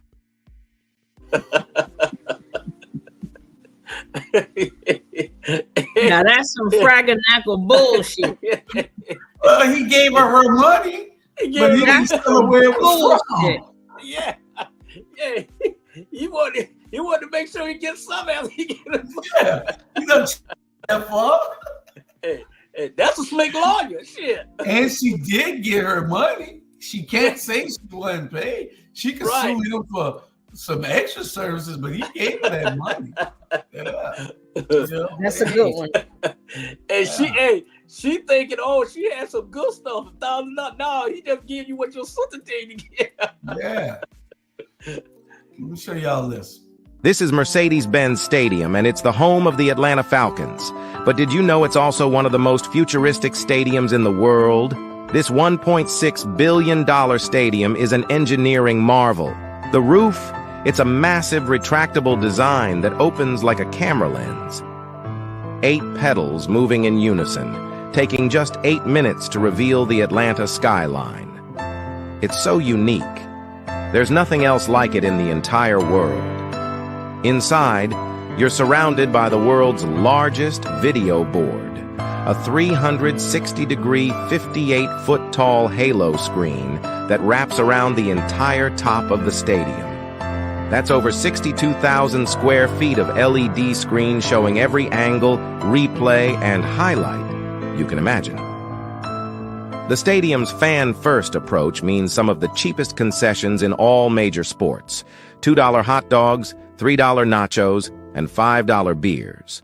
And it's not just about football. This stadium transforms into a soccer fortress for Atlanta United, packing in over 70,000 fans. From hosting Super Bowls to college football championships to major concerts, Mercedes-Benz Stadium isn't just a stadium. It's an experience like no other. Yeah. That is an awesome stadium. Yeah. I was saying that before I saw this video. I said, man, this is a awesome place. You know, I got season tickets to the Falcons just so I could see the other teams, not for the Falcons. Right. And so that stadium is just awesome. I went to Tampa Bay, Bernard. Me and my next door neighbor, we went to Tampa Bay game this weekend, left the last weekend. But we went to Tampa Bay last year to watch them in Tampa Bay. And the beers were like $12. The popcorn was $10. The hot dogs were $12. You go to a Falcons game right now, you got $2 hot dogs, $2 popcorn, and $2 damn sodas. Yeah. And the beers, I think, $6 or $7. That is absolutely amazing. They gave away free hot dogs, sodas, and chips the other day at the Rabble. I'm gonna do another one at the game. They gave away free I'm gonna do hot another dogs, one after chips, this and everything at the game the other night. You know, and so hold on. So Cozy, you got to go there and check it out and see that stadium. You know, I guess they do it for the soccer team too. I don't know whether you like football, or you like soccer. You like football or you like soccer? Neither, because I'm not dating the Haitian anymore. Oh Lord, have mercy. Hey. He loves Hey y'all. the board. This one of my daughters, Cozy. Hey, sweet doll. How you doing? I'm good. I'm gonna be your stepmother, honey. Hi, I'm working on stepmother. it. All right, man. Gonna be the stepmom. Hey, this father daughter right here, this Brandy. Hey, baby. Hey. Which one of y'all cook the best? Isha. Yeah, they right. throw down. Just get my bedroom ready. I want my own room. It's ready for you. It's All ready right, for you. sweet He daddy. need a good wholesome woman. He showed you. Okay? Y'all don't tell me what I He did. showed you. Maybe he'll calm down. Yep. All right, that's another show. Get That's ass out of here. That's another story. That's the dating game there. Yeah. Boy, So, I want to play this other video before I get to our last video. That's sweet. And it is something that Kanye West, and Kanye was telling us all this stuff, and we all thought he was crazy. We really talked about him real bad on this show. My only problem is that with his thinking, it seemed to have gotten a little warped when he started doing the Trump stuff. I thought that he was a detriment to our community, but he did warn us about what they were doing and how they tried to ruin and sabotage him. This is what you've been waiting for. Jay-Z, this is what you've been waiting for. Kim, this is what you've been waiting for. All you look, let me tell you something. This is the way the world works, period. Okay, be quiet for a second. Don't scream for a second. I love you, but okay. No, you got to get out of it. Sorry. God runs the world. Then under that, you got 1,000-year-old families, Medici. Under that, you have the Vatican, the Pope. Under that, you have the financial groups that control all your shit. BlackRock, Vanguard. After that, you have Putin. You have Trump. You have all this shit. And after that, you got what all this shit is. Entertainment. Hollywood. Entertainment. Mind Take control. that, run that back, run into schools. He just broke it down. That's what the fuck I've been talking about. Exactly. That's why. Well, Cozy, you advocate a whole lot, but you still got a whole lot of studying to do. You have a whole lot of studying to do. You know, you got to be able to disseminate what is good and what is bad. Everything that you hear isn't good. You have to be able to use your deductive reasoning to say, okay, well, this is good and this is bad. This is good for what the cause is, for uplifting our people. This is good, you know. And I'm not talking about that particular video. I'm talking about everything overall, because you don't know enough about politics, but you're getting there. I commend you by wanting to learn. A lot of people don't even want to learn. They don't want to know nothing. All they want to do is talk crazy. So, you know, I commend you for wanting to get in there and throw yourself in the ring and say, you know what, I'm going to learn everything I can about this. You know, I see you with a whole lot of stuff. Like I say, you can't live off of YouTube. You can't live off of TikTok. You can't live off of all these things. You got to be able to say, I need the totality of everything that I see. You can only get information or education or knowledge from 3 sources. You got to experience it. You got to be taught it through a book, through a radio, through the internet, some of the internet, and the last one is through divine inspiration. There's no other way for you to get knowledge. I could check off all 3, all 4. So, you get those, you get it that way, and then you have to be able to say what is true. Anybody can write a book. May I please? Yeah. May I please? Well, you can when somebody stops talking. You can. Whenever somebody on the show stops talking, you can talk. Okay. So my turn. No, I'm the host. I come to you when I know that I'm finished. You ain't got to say, may I please? I'm coming to you anyway. You ain't got to ever say, may I please? Ever. I come to everybody around the clock. Okay? Okay. You ain't got to be excited. Be excited about this is what I think. So, but anyway, you don't interrupt me. I done lost my chain of thought. So go ahead. I lost mine too. If you just sat there and wrote it down, you wouldn't have lost. I ain't lost mine. I appreciate you acknowledging me giving myself a small opportunity to learn about politics. But what Kanye is saying and what the young man put on the screen as far as that hierarchy, this is why I do not trust politics, because I'm not saying don't vote. I'm saying I don't trust politics because that chart that they showed, they run the world. These strings, so you can vote all day long. The agenda has already been created years out. They play chess 25 years, 50 years, 100 years. They already know what they want done. And that person in that role, and this is worldwide, they're just mouthpieces. And politics, just like religion, it's just for us to fight back and forth, to keep the Roman circus fighting. On this level, it's a joke to them. From the Orsini family, which is at the top of the chart. We don't go through a history lesson now. I'm just saying. I'm just saying. This is what I think. Yes.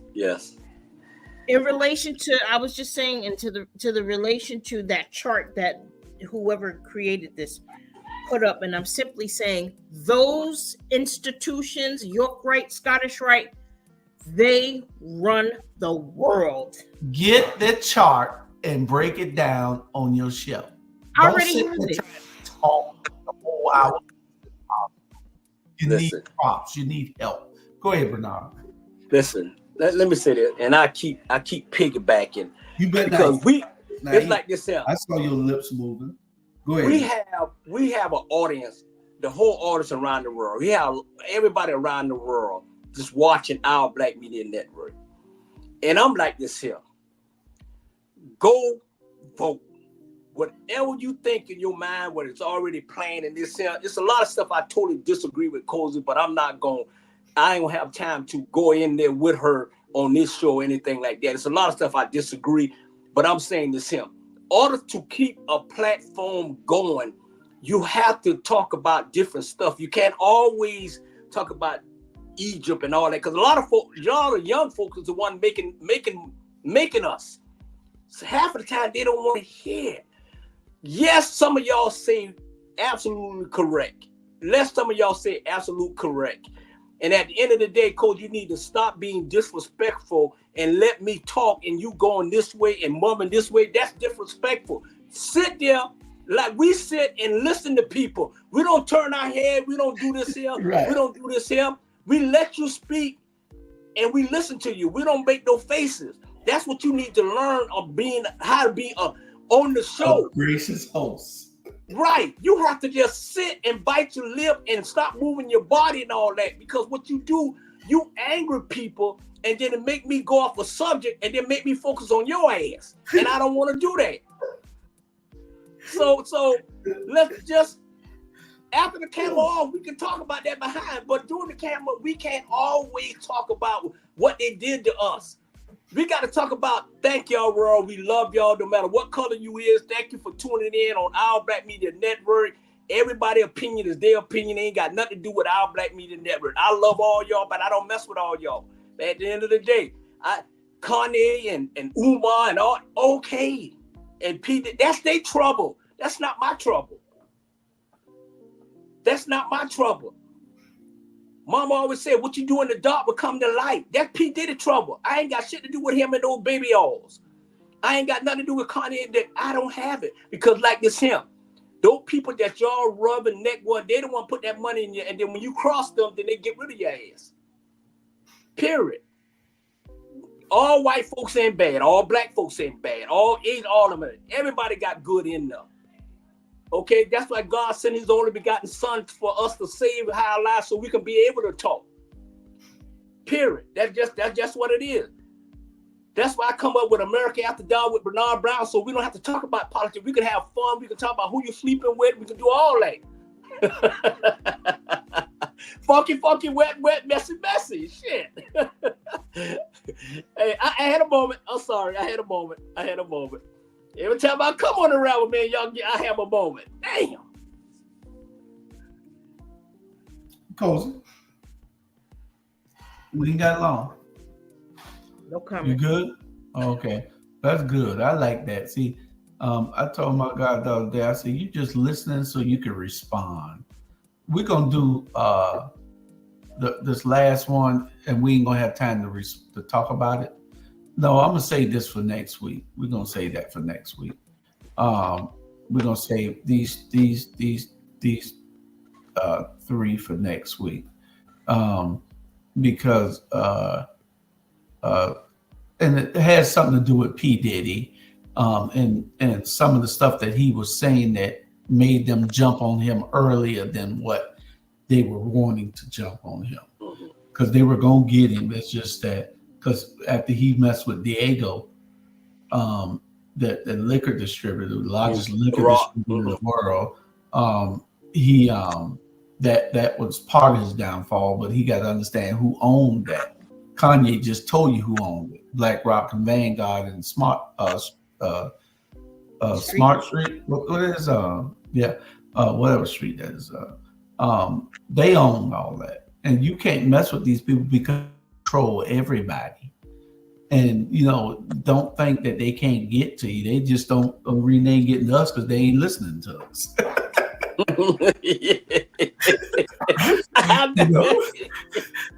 So hey man, it's the truth. So we got to be able to be mindful of some of the things. Kanye did. P did some terrible things, but what brought it on so quickly? He ain't just started doing it. He's been doing it forever. He's been doing it forever. You don't think people go in the street and talk and then they know to get in P. Diddy and put a plan in there so they could get and see all the undercover drugs and stuff that they were using? You don't think they do all that all the time? Hell yeah. But we got two things before we go. We got two things and we only got 6 minutes.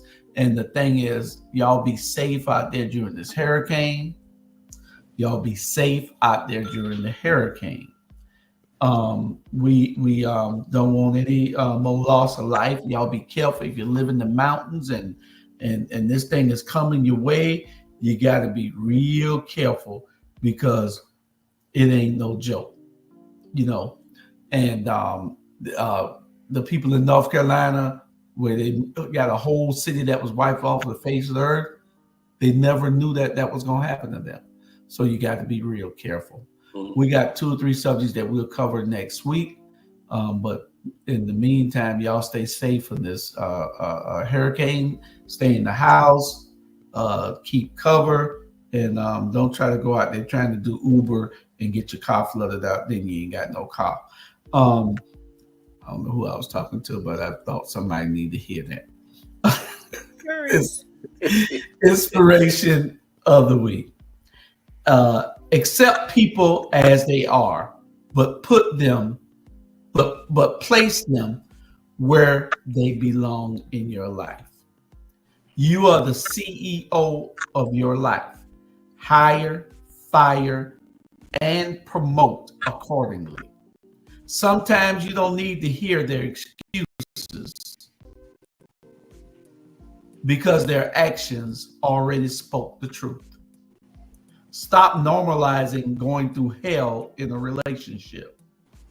The right person is going to make your life peaceful.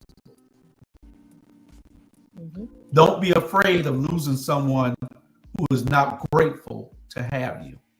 It might feel like you're drowning in the sea of your own tears, but you have the power to swim to shore.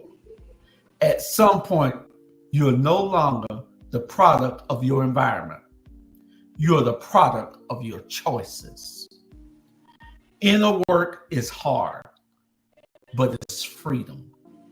The best math you can learn is how to calculate the future costs of your current decisions. I am in charge of how I feel, and today I choose happiness. So y'all just take those at the closing of every Wednesday. Yeah. Touchdown. So y'all don't forget, Ebony Sports Report tomorrow. Mona Lisa Monroe in the morning at 10. You got a rerun of Taking the Journey Together at 6. You got Ebony Sports Reporters. If the weather permits, we'll have that at 8 o'clock. And you can see this show in the rerun. Just pay attention, our stations, and we'll have all that on here somewhere. Y'all got any last words? That's going to take less than 30 seconds. Peace, love, and happiness. Be safe. Great show, and thank y'all for always supporting our Black Media Network and all our platforms. And we out of here. Ivan, I'm 62. Sometimes I think I'm 32 because I be out doing things that 32-year-olds do. But in my day, you didn't do what I do when you were 62. So y'all, good night. Have fun, cozy. Get ready. Do your thing. Bernard is your mentor. We've assigned him to be your guide. Okay? Yes, I am. TV. Buckle up. All right. Good night, y'all.